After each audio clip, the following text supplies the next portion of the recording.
Hey everybody, welcome to another episode of what we're calling this, The Drive for Five? The Drive for Five. The Drive for Five. The concept is Nicole and I are in the car driving around Syracuse, recording this podcast. We're going to start with a topic, hit begin on our 5-minute timer, and talk for 5 minutes about the subject. When the timer's up, so is our podcast. Yeah, that's it. Them's the rules. Them's the rules. All right, so our topic today we're talking about is going to be really geared towards small, medium-sized local restaurants, and the subject is, should they be using and how could they be using social media influencers in their social media work? You ready, Nicole? Start the timer.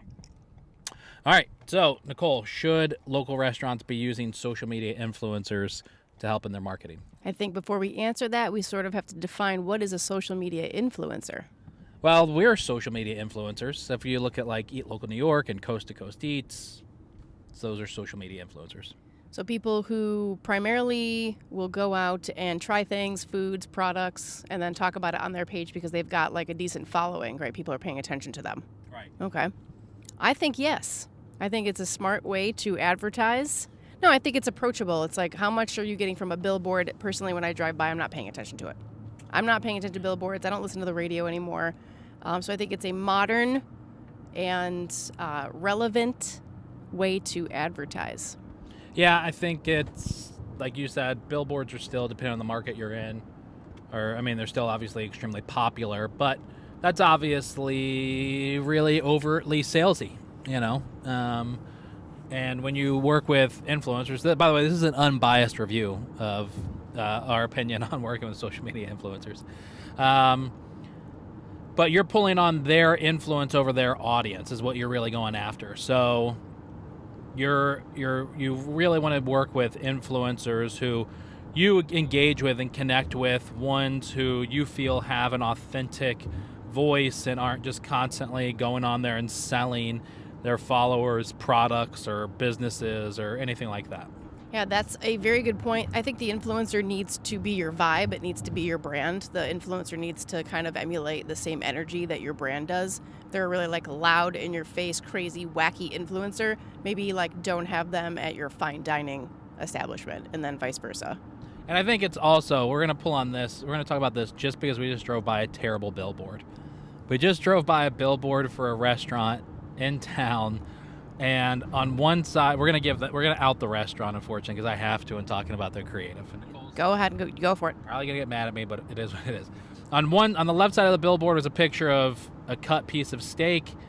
On the other side of the billboard was a picture of one of their cocktails. In the middle it said their logo, LM, is in cursive text, a vibe. So LM is a vibe. That's all it said? That's all it said. I didn't even see it. Yeah, that's kind of the point.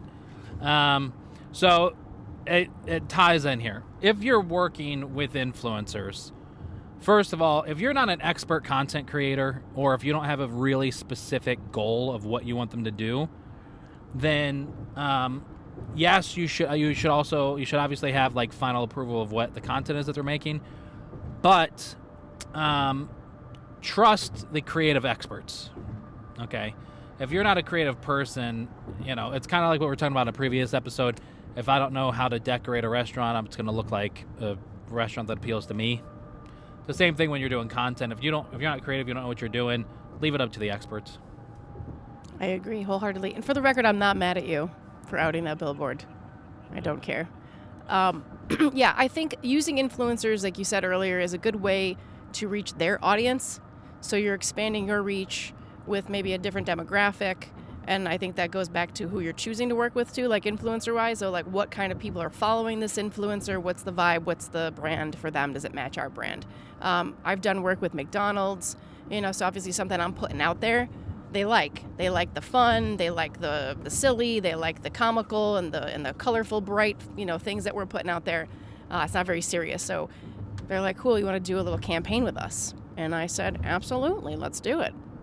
Yeah, so should you work with influencers? Yes, you should. Maybe we'll talk about budget and all that kind of stuff and how it works in the next episode. But it's kind of the same concept as any of you who are looking at paid ads, TV, radio. you're trying to get your messaging in front of as many eyeballs as you possibly can.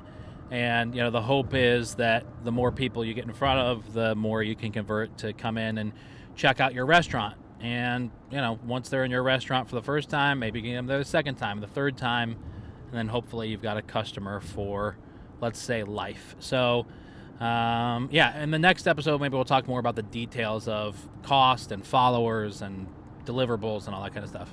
I think of it like a relationship building opportunity. You're not going to build a relationship with the billboard. You're not going to build a relationship with people just listening to stuff on the radio or the radio people. But if you have somebody who's got some brand loyalty, like an influencer you've worked with, you build that relationship. Then, like you said, you've got somebody that's kind of like walking around talking of great things about your business because they've had great experiences. I was finishing my word. There it is. That's the 5 minutes. So that's all we have for you in this episode. We're going to catch you back at the next episode, which could be tomorrow. The next episode.